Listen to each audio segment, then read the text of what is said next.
মনে করুন আপনি পয়েন্ট এ থেকে পয়েন্ট বিতে যেতে চান। পয়েন্ট এ আপনার current financial situation, point B আপনার ডেস্টিনি মানে ফিনান্সিয়াল ফ্রিডম, যেখানে আপনার কাছে অনেক অনেক টাকা থাকবে।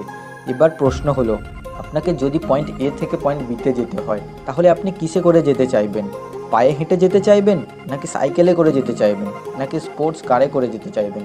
অবভিয়াসলি আপনি স্পোর্টস কারে করেই যাবেন, কারণ আপনি চাইবেন যত তাড়াতাড়ি যাওয়া সম্ভব তত তাড়াতাড়ি যেতে। বাট বেশিরভাগ লোকই পয়েন্ট এ থেকে পয়েন্ট বিতে হয় পায়ে হেঁটে যায়, নয়তো সাইকেল নিয়ে যায়। অন অ্যান্ড এভারেজ লোকেরা সবাই 22 থেকে 25 বছর বয়স পর্যন্ত পড়াশোনা করে, তারপর 30 থেকে 35 বছর বয়স পর্যন্ত জব করে, এরপর বুড়ো হওয়ার সাথে সাথে রিটায়ারমেন্ট প্ল্যান করে। এই কারণে বেশিরভাগ লোকের ফিনান্সিয়াল সাকসেস পেতে অনেক দেরি হয়ে যায়, এমনকি তারা বুড়োও হয়ে যায়। তো আজকে এই ভিডিওতে মিলিয়নার ফার্স্ট লেন বইটি থেকে এটা বলবো যে অ্যাটলিস্ট কেন আপনাকে আর্লি এজে ফিনান্সিয়াল ফ্রিডম অ্যাচিভ করা উচিত। আর এই ভিডিওটার শেষে কিছু অ্যামেজিং পয়েন্ট শেয়ার করব, যেগুলো আপনাকে আর্লি এজে মিলিয়নার হতে হেল্প করবে বা ফিনান্সিয়াল ফ্রিডম অ্যাচিভ করতে হেল্প করবে। যদি সত্যিই আপনি আপনার লাইফে আর্লি এজে মিলিয়নার হতে চান বা ফিনান্সিয়াল ফ্রিডম অ্যাচিভ করতে চান, তো ভিডিওটাকে অবশ্যই লাস্ট অবধি দেখবেন। তো চলুন শুরু করা যাক। সো এখন যদি আমি আপনার সামনে এই ওয়ার্ডটা বলতাম যে একটা খুবই ধনী ব্যক্তি, তাহলে আপনার ব্রেনেও ঠিক আমার মতো Bill Gates, Ratan Tata, Elon Musk, Jeff Bezos এদের মতো ধনী ব্যক্তিদের পিকচার ঘুরতে শুরু করতো। বাট হার্ডলি এটা কেউ ভাবতো যে একটা 24 থেকে 25 বছরের ছেলে যে নিজের ঘরে বসে নিজের বিজনেসের থ্রুতে লাখো ইনকাম করছে। কারণ ম্যাক্সিমাম লোকই এটা ভাবে না যে একটা 24 থেকে 25 বছরের ছেলে মিলিয়নার হতে পারে, আর যদি হয়েও যায় তাহলে সেটা তার গুড লাক ছিল। অথর এমজে ডিমার্কো ছোটোবেলায় একদিন আইসক্রিম খেতে খেতে হঠাৎ একটা ল্যাম্বরগিনি কার দেখতে পেল, আর সে ভাবলো যে ওই গাড়িটির মালিক নিশ্চয়ই কোনো বয়স্ক লোকই হবে। বাট যে লোকটা ওই গাড়িটির কাছে এলো তাকে দেখে অথার অবাক হয়ে গেল। এই গাড়িটির মালিক ছিল একটা 25 বছরের ইয়াং বয়। অথার ওই গাড়িটির কাছে গেল এবং ওই লোকটাকে জিজ্ঞাসা করলো যে আপনি কি করেন। উত্তরে ওই লোকটা বলল, আই অ্যাম অ্যান ইনভেন্টার, মানে আমি একটা ইনভেন্টার। তারপর থেকে অথার বিশ্বাস করে যে অল্প বয়সেও মিলিয়নার হওয়া যায়। এরপর অথর এই বিষয়ে অনেক রিসার্চ করার পর জানতে পারলেন যে এই দুনিয়াতে সব লোকেরাই এই 3 ধরনের রাস্তা দিয়ে চলে, যার মধ্যে first side walk, second slow lane and third fast lane. So first রাস্তাটি হলো সাইড ওয়াক। এই রাস্তায় যারা চলে তাদেরকে সাইড ওয়াকার্স বলা হয়। এদের নিজের পয়সার ওপর কোনো কন্ট্রোলই থাকে না। এদের মতে যা আছে আজই আছে, আর এদের কাল বলে কিছুই থাকে না, না কোনো ফিনান্সিয়াল প্ল্যানিং আর না কোনো ফিনান্সিয়াল গোল। এরা সবসময় স্যালারি টু স্যালারি কাজ করে, মানে স্যালারি পাওয়ার পর এত খরচা করে যে পরের মাসে স্যালারি আসা পর্যন্ত এদের কাছে কিছুই বেঁচে থাকে না। এরা বিশ্বাস করে যে ধনী হওয়ার জন্য ভালো লাকের দরকার হয়। আর সাইড ওয়াকার্সদেরও দুটি ক্যাটাগরিতে ভাগ করা হয়, সাইড পোর আর সাইড রিচ। সাইড পোর হলো সেই সব লোক যাদের কথা আমি এক্ষুনি বললাম। সাইড রিচ হলো সেই সব লোক যাদের দেখতে তো ধনী লাগে, বাট অ্যাকচুয়ালি এরা নিজেদেরকে ধনী দেখানোর জন্য শো অফ করতে থাকে। যদি এদের স্যালারি 40,000ও হয়, তাও এরা শুধু শো অফ করার জন্য 50 থেকে 60,000-এর ফোন কিনবে, সেটা ইএমআই হলেও। এদের ফিনান্সিয়াল ইন্টেলিজেন্স একদমই জিরো লেভেলের হয়। যদি আপনি এদেরকে 1 কোটি টাকাও দিয়ে দেন, তাহলে এরা ওই টাকাটাকে লাক্সারিজ কিনতে খরচ করে দেবে। এরকম লোকেদের পুরো লাইফটা স্ট্রাগল করেই কেটে যায়। এরা কোনোদিনও ফিনান্সিয়ালি ফ্রি হতে পারে না। সেকেন্ড রাস্তাটা হলো স্লো লেন। এই রাস্তা ধরে যারা চলে তাদেরকে স্লো লেনার্স বলা হয়। বেশিরভাগ মিডিল ক্লাস লোকেরা এই ক্যাটাগরিতে আসে।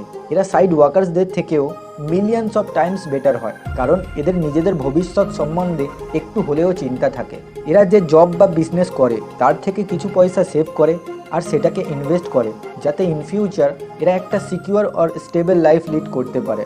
অথরের মতে এটা কোনো ধনী হওয়ার সঠিক পথ নয়। এরা একটা টাইম অবশ্যই ধনী হয়, কিন্তু এরা ততক্ষণ পর্যন্ত নিজেদের ইয়াং এজটা অতিবাহিত করে দেয়। এক্সাম্পল, মনে করুন আপনি একটি ডক্টর হতে চান, তাহলে এর জন্য আপনাকে ডক্টরের ডিগ্রি নিতে হবে, যার জন্য লক্ষ লক্ষ টাকা খরচা হয়। এমনকি কিছু এত বড় বড় ডিগ্রি আছে যেগুলো নেওয়ার জন্য কোটি কোটি টাকাও খরচা করতে হয়।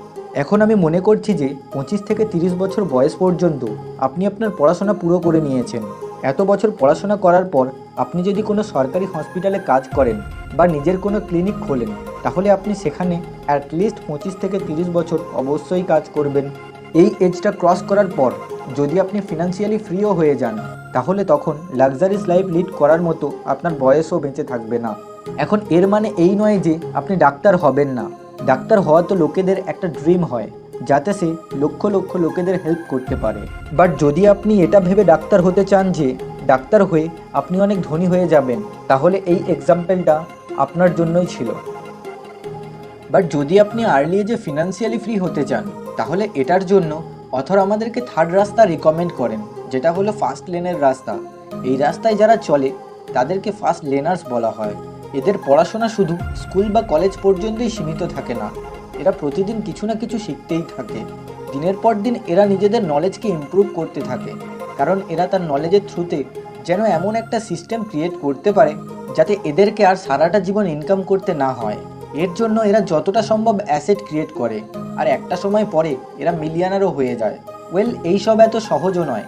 এই প্রসেসেতে সাইড ওয়ার্ক আর স্লো লেনের তুলনায় অনেক বেশি মেহনত করতে হয় এবং অনেক বেশি স্যাক্রিফাইসেসও করতে হয়। প্লাস এখানে অনেক বেশি টাইমও লাগে, বাট এতটাও নয় যে আপনি বুড়ো হয়ে যাবেন। এবার প্রশ্ন এটাই যে আমরা কিভাবে ফার্স্ট লেনের রাস্তায় চলতে পারি, মানে ফার্স্ট লেনের রাস্তায় চলার নিয়মগুলি কি কি। তো এই জন্য আমি আপনার সঙ্গে 4টি পয়েন্ট শেয়ার করব, যেগুলোকে আপনি ফলো করলে আপনি অবশ্যই আর্লি এজে মিলিয়নার হতে পারবেন। Point number 1, attack the need. আপনাকে এমন একটা সিস্টেম বা বিজনেস ক্রিয়েট করতে হবে যে সেটা যেন লোকের নিডকে পুরো করতে পারে, কারণ যত বেশি ভ্যালু আপনি লোককে প্রোভাইড করবেন, ইন ফিউচার আপনি ততই ধনী হয়ে উঠবেন। এক্সাম্পল, যখন লোকেরা অটো ও বাসের জন্য ঘন্টার পর ঘন্টা ওয়েট করতো, তখন ওলা লোকেদের এই প্রবলেমটাকে বুঝলো এবং একটা application base taxi service provide করে দিল।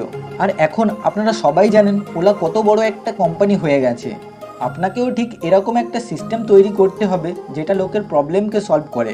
আপনি লোকের যত বড় লেভেলের প্রবলেম সলভ করতে থাকবেন, আপনি ঠিক ততই ধনী হয়ে উঠতে থাকবেন। Second point, high anti barrier business. মনে করুন আপনি একটি কাপড়ের দোকান খুলেছেন। আপনার কি মনে হয় দোকানটা খুলতেই ফেমাস হয়ে যাবে? একদমই না।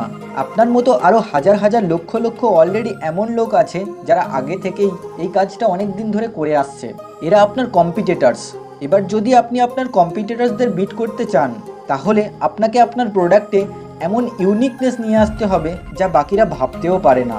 তারপর তখন আপনার বিজনেস এত কম্পিটিশন হওয়ার সত্ত্বেও গ্রো করবে। Third point, scalability. আপনার আশেপাশের কোনো শপিং মল যতই বড় হোক না কেন, ওর মালিক অতটাও ধনী হবে না যতটা জেফ বেজোস। রিজন, স্ক্যালেবিলিটি। আপনার আশেপাশের দোকানে শুধু একটা পার্টিকুলার এরিয়ার লোকেরাই শপিং করতে পারে, বাট অ্যামাজনের থ্রুতে পুরো ওয়ার্ল্ডের যে কোনো জায়গার লোকেরা সেখান থেকে শপিং করতে পারে। এই জন্য অথর আমাদেরকে অ্যাডভাইস করে যে যত বড় লেভেলে আপনার বিজনেস স্কেল হবে, ততই আপনার বিজনেসের গ্রো হওয়ার চান্স বেড়ে যাবে। Fourth point, detach your business with time. এমন একটা বিজনেস ক্রিয়েট করতে হবে যে যেন বিজনেসটা আপনার ঘুমানোর সময়েও আপনার জন্য পয়সা জেনারেট করতে পারে। যদি আপনি ফ্লিপকার্ট ও অ্যামাজনে একটা অনলাইন সেলার হন, তাহলে লোকেরা যখন হোক আপনার প্রোডাক্ট কিনতে পারে। এছাড়াও একটা ঘর কিনে ভাড়ায় দেওয়া, এখানে আপনি কোনো মেহনত না করে পয়সা জেনারেট করতে পারবেন। ঠিক এরকমভাবে আরও অনেক অ্যাসেটস আছে যেগুলো আপনার জন্য 24 আওয়ার কাজ করবে ও আপনাকে 24 আওয়ার মানি জেনারেট করে দেবে। ফলে আপনাকে সবসময় টাকার জন্য কাজ করতে হবে না। এই কথাগুলো আমি এমজে ডিমার্কোর লেখা দ্য মিলিয়নার ফার্স্ট লেন বইটি থেকে শিখেছি। এইরকম আরও অনেক নিউ আইডিয়া এই বইটাতে লেখা আছে। যদি আপনি এই বিষয়ে আরও শিখতে চান, তাহলে ভিডিও ডেসক্রিপশানে দেওয়া লিঙ্ক থেকে গিয়ে বইটা কিনে পড়তে পারেন। সবশেষে ভিডিওটা যদি আপনার ভালো লেগে থাকে, তাহলে ভিডিওটাকে আপনার বন্ধু বান্ধব আত্মীয় স্বজনের সঙ্গে শেয়ার করুন, আর যেতে যেতে অবশ্যই চ্যানেলটাকে সাবস্ক্রাইব করুন।